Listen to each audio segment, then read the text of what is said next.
쑥이 주목받는 이유는 당뇨에 좋기 때문입니다. 쑥에 풍부하게 함유된 같은 성분들은 이 인슐린 저항성을 예방하는 데 중요한 역할을 합니다. 쑥에는 항염증 성분 역시 풍부하게 들어있어요. 그래서 쑥을 먹으면 당뇨로 인한 여러 합병증을 예방하는 데 도움이 될 수 있습니다. 나이가 들수록 걱정되는 질환 중 하나가 바로 당뇨병이죠. 당뇨는 한 번 걸리면 평생 관리해야 해서 예방하는 게 특히나 중요한데요. 그런데 이 당뇨병을 쑥으로 예방하고 관리할 수 있다는 사실 다들 알고 계셨나요?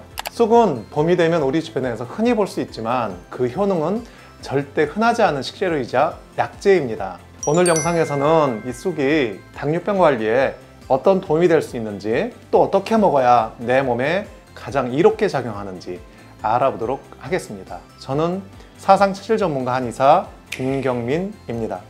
쑥은 예로부터 약용으로도 사용될 만큼 다양한 효능을 가지고 있습니다. 실제로 본초광목과 동의보감에서도 쑥이 자주 등장하는데요. 한의학에서는 쑥을 애엽이라고 합니다. 이 애엽의 애자는 질병을 다스린다 라는 뜻을 가지고 있는데, 즉 쑥이 질병을 다스릴 만큼 효능이 뛰어나다는 의미인 거죠. 그만큼 쑥은 거의 만병통치약에 가까워 보일 정도로 여러 질환에 다방면으로 좋다고 알려져 왔는데요. 그 중에서도 요즘 특히 쑥이 주목받는 이유는 당뇨에 좋기 때문입니다. 쑥에는 혈당 조절에 도움을 줄 수 있는 성분들이 풍부하게 들어있는데, 그 중에 하나가 바로 플라보노이드, 폴리페놀 같은 항산화 성분입니다. 우리 몸은 혈당이 높아지면 체내 활성산소가 증가하는데, 활성산소는 췌장을 손상해서 인슐린 분비 능력을 떨어뜨리게 됩니다. 그런데 이 활성산소를 제거하는 성분이 바로 항산화 성분인데요. 그래서 이 항산화 성분이 듬뿍 들어간 쑥을 먹으면 췌장이 보호되고 결국 인슐린 분비가 원활해져서 혈당이 낮춰지는 효과를 볼 수 있는 거죠. 두 번째로 쑥은 인슐린 저항성을 개선하는 데도 도움을 줍니다. 인슐린 저항성이란 우리 몸이 혈당을 조절해주는 인슐린이라는 호르몬에 점점 반응을 덜하게 되는 상태를 말하는데요. 쉽게 말하면 인슐린이 혈당을 낮추라고 신호를 보내도 세포가 말을 안 듣는 상황인 거죠. 이러한 인슐린 저항성이 지속되면 혈당이 계속 높게 유지되어서 결국엔 당뇨로 이어질 수 있습니다. 하지만 쑥에 풍부하게 함유된 플라보노이드, 페놀산 같은 성분들은 이 인슐린 저항성을 예방하는 데 중요한 역할을 합니다.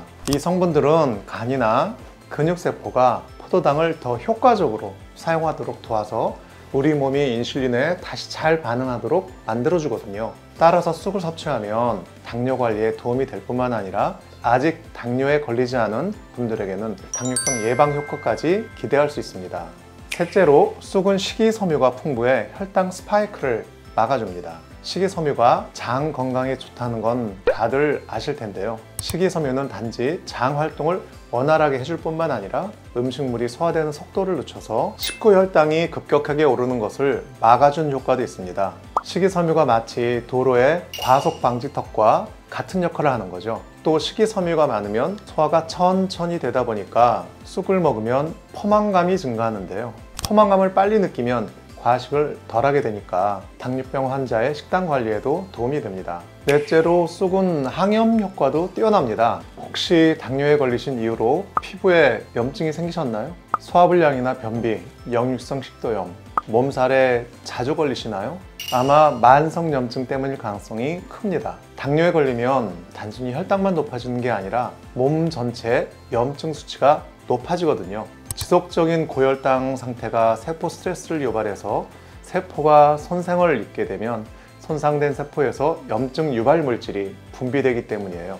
문제는 이 염증이 췌장부터 혈관, 신경, 심장, 눈 등 우리 몸의 여러 장기에 부담을 주면서 당뇨 합병증을 악화시키는 주요 원인이 된다는 겁니다. 그런데 참 고맙게도 쑥에는 이 염증들을 가라앉히는 퀘르세틴이나 루테올린 같은 항염증 성분 역시 풍부하게 들어있어요. 그래서 쑥을 먹으면 몸속 염증 수치를 낮추고 당뇨로 인한 여러 합병증을 예방하는 데 도움이 될 수 있습니다. 정리하자면 쑥은 항산화 작용으로 혈당을 낮추고 혈당 스파이크를 막아 인슐린 저항성을 개선시켜주고 항염 효과로 염증 수치를 낮춰 당뇨 합병증을 예방하고 식이섬유로 혈당 급등을 막는 아주 고마운 약재라 할 수 있습니다. 자, 여기까지 들으셨다면 이런 생각 들 수 있죠. 그래서 쑥 어떻게 먹어야 보약이 될까요? 지금부터 제가 쑥 보약처럼 먹는 간단한 방법 3가지 알려드릴게요. 첫 번째 방법, 쑥차입니다. 쑥차는 쑥의 좋은 성분들을 가장 간편하고 부담 없이 섭취할 수 있는 방법 중 하나입니다. 말린 쑥이나 쑥잎가루를 뜨거운 물에 우려서 마시면 되는데, 쑥이 혈당 상승 억제 효과가 있는 만큼 식사 30분 전이나 식후에 마시는 것이 혈당 조절에 도움이 됩니다. 다만 쑥차를 만드실 때는 너무 진하게 우리기보다는 연하게 여러 번 우려 드시는 것이 좋습니다. 쑥에는 시네올, 카프릴산, 쑥턴 같은 정유 성분이 들어있는데, 이 성분들은 농도가 높아질 때 위 점막을 자극할 수 있거든요. 그래서 연하게 우려 드셔야 위장에 부담 없이 좋은 성분들이 흡수될 수 있고요. 만약 위장이 약한 분들은 속쓰림이나 더부룩함이 유발될 수 있으니까 공복에는 쑥차 피하시는 것이 좋습니다. 참고로 쑥차는 불면증에도 도움이 되는데요. 당뇨가 있으신 분들이 불면증을 함께 겪는 경우가 많으세요. 혈당이 너무 높으면 밤에 자다가 깨서 소변을 보는 야뇨 증상을 겪기도 하고, 반대로 혈당이 너무 낮으면 교감신경이 항진이 돼서 식은땀이나 불안감으로 깊은 잠을 못 자는 경우가 많거든요. 또 당뇨병이 아무래도 만성질환이다 보니까 심리적 스트레스와 우울감이 커서 잠들기 어려운 분들도 계시는데요. 쑥은 따뜻한 성질이라 기혈 순환을 도와서 머리로 올린 열을 아래로 내려주는 역할을 합니다. 그래서 자기 전에 쑥차를 마시면 긴장이 완화되고 잠들기 쉬운 몸 상태가 될 수 있어요. 또 쑥에 있는 플라보노이드 계열 성분은 신경 안정에 도움이 되는데요. 보통 불면증에 카모마일이나 라벤더가 좋다고 하죠. 쑥차도 카모마일과 유사한 작용을 해서 숙면에 좋은 영향을 줄 수 있습니다. 두 번째 방법은 쑥밥입니다. 쑥을 조리해서 먹을 때는 쑥떡, 쑥전 등 레시피는 다양하지만 영양학적으로나 간편한 정도로 봤을 때 사실 쑥밥만큼 좋은 게 없는 것 같아요. 매일 먹는 밥에 쑥을 넣어 먹으면 쑥의 좋은 성분들을 매일 꾸준히 풍부하게 섭취할 수 있고, 또 밥에 혈당 상승을 원만하게 해줘서 혈당 조절에도 도움이 됩니다. 무엇보다 쌉싸름한 쑥향이 입맛을 돋우는 효과도 있어서 자주 먹어도 질리지 않죠. 쑥은 3월에서 5월에 채취되는 연하고 어린 쑥을 사용하시는 게 가장 좋은데요. 연한 쑥이 약효 성분은 풍부하면서 위장 자극은 적어서 맛도 좋고 먹기도 편하거든요. 빛깔이 선명하고 향이 진한 쑥이 가장 좋은 쑥이라고 할 수 있습니다. 그런데 어르신들은 보통 쑥을 직접 채취해서 드시는 경우가 많잖아요. 그것도 좋은 방법이긴 하지만 도로나 하천변처럼 오염지역 근처에서 자란 쑥은 드시지 않는 게 좋습니다. 이런 곳에서 자란 쑥은 납이나 카드뮴 같은 중금속이 잔뜩 들어있거든요. 중금속은 물에 깨끗하게 씻거나 끓여도 완전히 제거되지 않습니다. 그리고 중금속이 몸에 쌓이면 신장부터 호흡기, 위장장애까지 일으킬 수 있다는 거 다들 아시죠? 그래서 깨끗한 곳에서 자란 쑥을 채취할 수 없다면 산지 직송이나 친환경 인증받은 쑥을 사다가 드시는 게 좋습니다. 그럼 어린 쑥이 좋다고 했으니까 쑥 제철이 지났을 땐 쑥을 먹으면 안 될까요? 물론 모든 음식은 제철에 먹는 게 가장 좋지만 쑥 제철이 지났어도 건조한 쑥잎을 구매해서 드시면 됩니다. 좋은 쑥을 구하셨다면 쑥을 깨끗이 씻어서 물기를 제거하고 먹기 좋게 자른 다음 밥솥에 쌀과 물을 넣고 위에 쑥을 얹어서 평소처럼 밥을 주시면 됩니다. 마지막 3번째 방법은 분말이나 환 형태로 드시는 겁니다. 이건 쑥을 꾸준히 섭취하고 싶지만 매번 식품처럼 먹기는 어려운 분들께 추천드리는 방법입니다. 시중에서도 쑥환이나 쑥 분말을 쉽게 찾아볼 수 있는데, 쑥을 이렇게 말려서 곱게 분쇄하거나 동축해 알약처럼 만든 제품들은 원료 성분을 거의 그대로 담고 있습니다. 쑥 분말은 물이나 요리에 추가해서 먹을 수 있고, 환은 물과 함께 간편하게 삼켜서 먹을 수 있으니까 쑥을 장기적으로 섭취할 때 가장 좋은 방법이죠. 아무래도 매번 요리로 해먹기는 현실적으로 어려우니까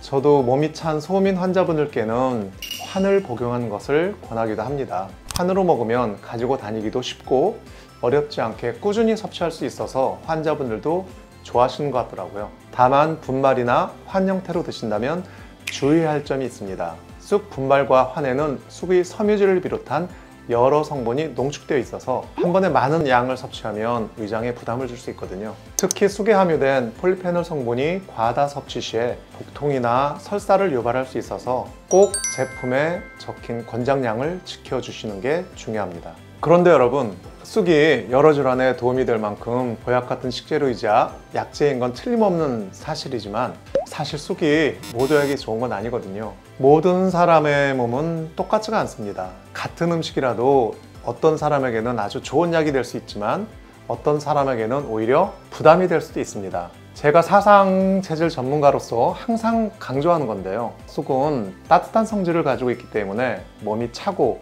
소화 기능이 약한 소민 체질인 분에게는 쑥이 몸을 따뜻하게 해줘서 좋은 영향을 줄 수 있습니다. 그런데 반대로 열이 많은 태양인이나 서양인의 경우에는 오히려 쑥을 과하게 드시면 속이 불편하거나 열이 오르거나 머리가 아프거나 하는 증상이 유발되기도 합니다. 저 같은 경우에도 사실은 서양인이라 쑥같이 더운 음식은 되도록 피하고 있습니다. 또 쑥이 진액을 보충하는 효능도 있지만 몸이 잘 붓고 습기가 많은 태음인 체질인 경우에는 쑥을 과하게 드시면 몸이 더 무겁고 붓는 증상이 심해질 수도 있습니다. 그러니까 아무리 좋은 음식을 먹어도 내 몸에 맞지 않으면 마치 독처럼 해가 될 수 있습니다. 그래서 간이나 신장 기능이 약한 분, 항응고제를 복용 중인 혈액순환 장애 환자분들은 쑥 섭취 전에 전문가와 상담이 꼭 필요합니다. 또 임산부나 수유부도 섭취 전에는 반드시 주의가 필요합니다. 이런 경우 쑥을 장기간 과다 섭취하면 부작용이 생길 수 있거든요. 지금까지 쑥이 당뇨병 관리에 어떻게 도움을 줄 수 있는지, 그리고 쑥을 보약처럼 먹는 다양한 방법에 대해 알려드렸습니다. 결론은 간단합니다. 결국 쑥은 나한테 맞는 방식으로 섭취해야 내 몸에 보약이 될 수 있다는 겁니다. 우리 몸은 각자 다른 특성을 가지고 있기 때문에 아무리 좋은 효능을 갖고 있어도 나의 몸 상태를 고려하지 않고 무조건 많이 먹는다고 좋은 건 아니거든요. 한의학에서는 사상체질이라고 사람의 체질을 4가지로 분류하고 있습니다. 몸이 차고 소화 기능이 약한 체질인 소민은 따뜻한 성질을 가진 쑥을 먹으면 소화도 잘 되고 여러모로 도움이 될 수 있습니다. 하지만 반대로 몸에 열이 많은 체질인 태양인이나 소양인의 경우에는 쑥을 과다 섭취할 경우 소화불량이나 설사, 두통 등을 경험할 수도 있습니다. 그러니까 만약 쑥을 드시고 나서 속이 불편하거나 소화가 잘 안 되거나 평소와 다른 증상이 나타난다면 섭취량을 조절하시거나 잠시 중단하는 것이 좋습니다. 우리의 몸은 정직하게 반응을 보여줍니다. 그 반응에 귀를 기울이는 것이 건강을 지키는 첫걸음이라는 거 잊지 마시고요. 만약 나는 어떤 체질인지 정확히 알아보고 싶으시다면 영상 고정 댓글을 확인해 주세요. 정확한 진단을 통해 나의 체질을 알게 된다면 어떤 음식이 나에게 약이 되고 독이 되는지, 어떤 운동법이 효과적인지, 나아가 어떤 생활 습관이 내 몸에 더 이로운지 명확히 알 수 있습니다. 한 번의 정확한 진단으로 평생 내 몸을 관리하는 방법을 배우게 되는 거죠. 앞으로 저희 채널에서는 여러분 체질에 맞는 건강관리법, 좋은 음식, 그리고 생활 습관까지 사상체질 전문가로서 제가 아는 모든 것을 알려드리려고 합니다. 채널을 구독하고 계속 보시면 내 몸에 뭐가 좋고 안 좋은지, 내 몸은 지금 어떤 상태인지 확실히 알게 되실 겁니다. 오늘 영상이 도움이 되셨다면 구독과 좋아요, 알람 설정 부탁드립니다. 감사합니다.